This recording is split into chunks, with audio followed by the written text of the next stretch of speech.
Ich ankomme in Berlin. Ich komme in Berlin an. There are some verbs with prefixes that are separable. But how do we do it exactly? Let's explore this topic and learn the 6 most important separable verbs for beginners.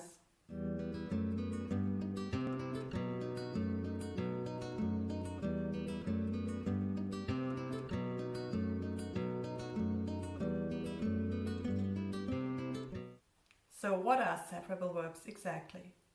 In German, a number of verbs are separable, which means they consist of a verb stem and a prefix. And this prefix can be separated from the verb and put at the end of the sentence.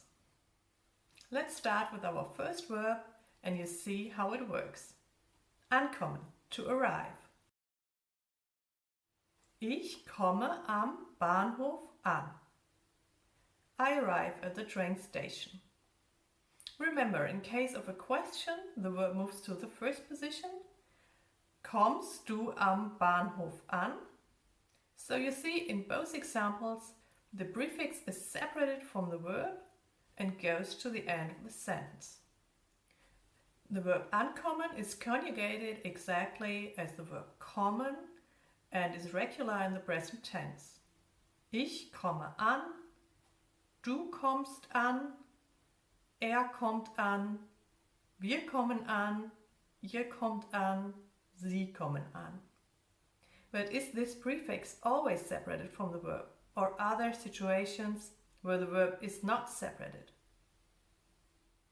The verb is separated in the basic present tense sentence, but it is not separated in the following situations. If we use the present perfect, ich bin am Bahnhof angekommen. Or if we have an additional modal verb, ich will am Bahnhof ankommen. Or if we have a subordinate clause, ich hoffe, dass ich bald am Bahnhof ankomme. So at this stage in level A1 we don't use subordinate clauses, so we don't need to get deeper into that topic. But remember, if we use the present perfect, have an additional modal verb, basically if we have two verbs, it is not separated. Another typical example for a basic separable verb is the verb anrufen, to call. Ich rufe meine Mutter an.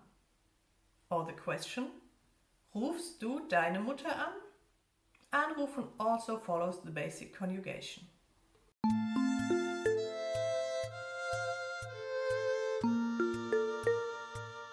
Remember, if we add a modal verb, it is not separated. Ich soll meine Mutter anrufen. Or if we use the present perfect, ich habe meine Mutter angerufen. Or in the future tense, ich werde meine Mutter anrufen. So as soon as we have these two verbs, it is not separated. Our next verb is aufstehen, get up, which you need if you want to talk about your daily routine. Ich stehe immer um 6 Uhr am Morgen auf. Wann stehst du auf? Please write your answer now. Remember the situations where it's not separated. Ich muss am Samstag nicht früh aufstehen. Our fourth verb is einkaufen. First we need to talk about the difference between kaufen and einkaufen. Einkaufen is the general description of buying everyday stuff. But if we have a specific object, like for example a car, we need to use kaufen. Ich kaufe ein Auto. But ich muss einkaufen if you just want to say, I need to buy food. So some examples for einkaufen. Kauft im Supermarkt ein. Kaufst du heute ein? Oder hast du gestern schon eingekauft? Ich muss am Wochenende einkaufen. Lastly, we have einsteigen and aussteigen. You need these verbs if you want to say you get on or off a car, a ship, a plane, a bus, a train or any other kind of transport. Ich steige an der Bushaltestelle Nummer 5 ein. Du musst am Hauptbahnhof aussteigen.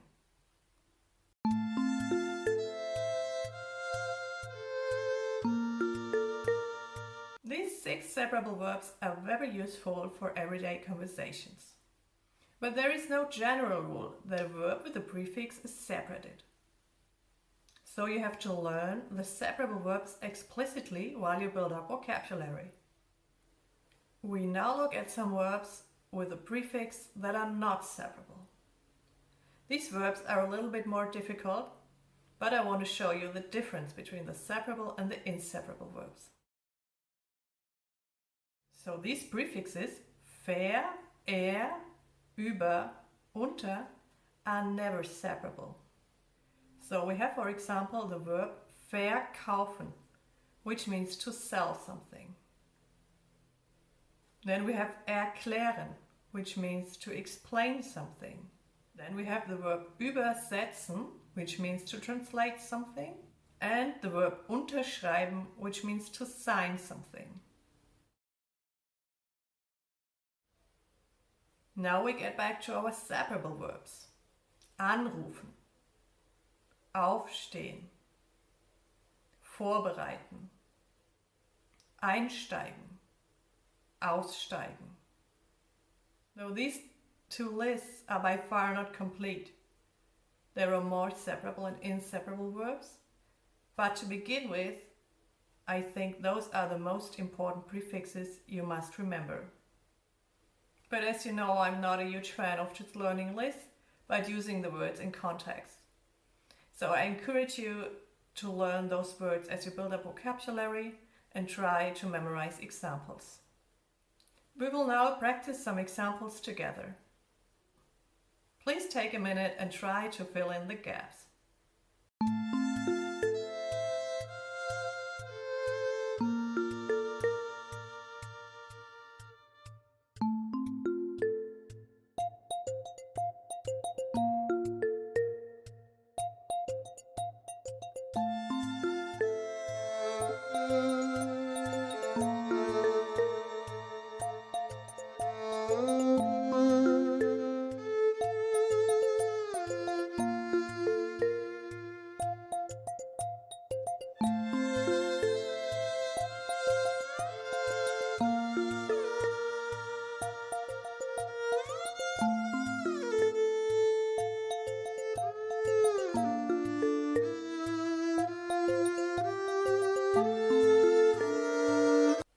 I hope this video has helped you. Thank you so much for watching and see you soon.